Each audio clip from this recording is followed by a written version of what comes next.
Hello everyone and welcome. I'm Oriel Morrison-Higgins and I'm here today with Joe David, the Managing Director of Elementos. Joe, welcome. Great to have you with us today. Yeah, great to be back with you, Oriel. Thank you very much. Now, you've got some more news for us today. Your smelter option has just gone unconditional in Spain. Can you give us an update? Yeah, no worries. So as we announced to the market in October last year, we had a binding option over the Robledollano smelter owned by Iberian Smelting.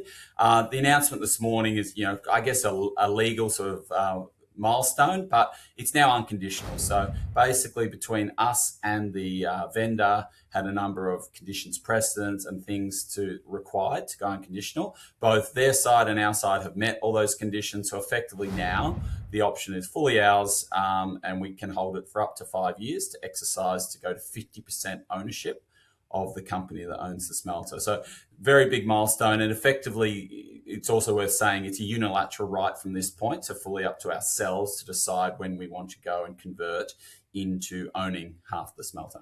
That's wonderful news. And in fact, it builds on top of your momentum, doesn't it, Joe, that you've got happening with approvals in Spain? Yeah, that's right. Yeah, as our shareholders have seen in the last couple of weeks, we've not only had our access roads approved, which is, the first physical approval, but on top of that, the quite significant overriding public interest. And just to remind people, the overriding public interest is a very significant classification that the Andalucía government gives us. Specifically, it is very powerful regarding our water licensing and our water rights moving forward, as well as a number of other administrative benefits regarding land use and a number of things like that. So yeah, some real momentum building for us over there in Andalucía. Now, when you have a look at the economics of what you're doing, Joe, over 50,000 US a ton.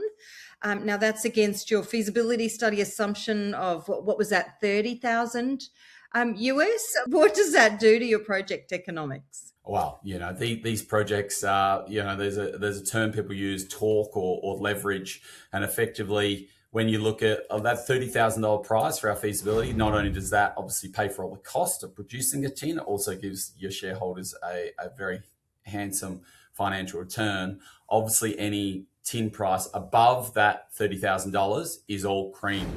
It's all profit that comes back to shareholders because all your costs are already paid. So for us, the economics absolutely jump off the page.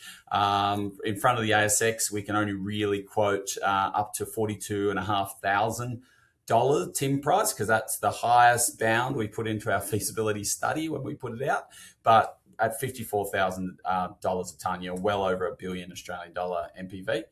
So the numbers are looking really fantastic at the moment. Yeah, that's great news. All right, Joe, so busy times. When are we likely to hear from you again? What should investors be watching out for? Yeah, we've got a bunch of announcements that should be out in the next few weeks. In terms of Europe, it's fair to say we've now hit European summer in August. Most of the government employees take that time off. In saying that, we're still working very closely with a number of stakeholders and financial parties who don't get that month off in Europe. But other than that, lots to be announced in the next little while. And certainly we're really looking forward to coming out to the market soon with some significant progress on our primary licensing, which is both our environmental and our mining license permits. So shareholders should stay tuned.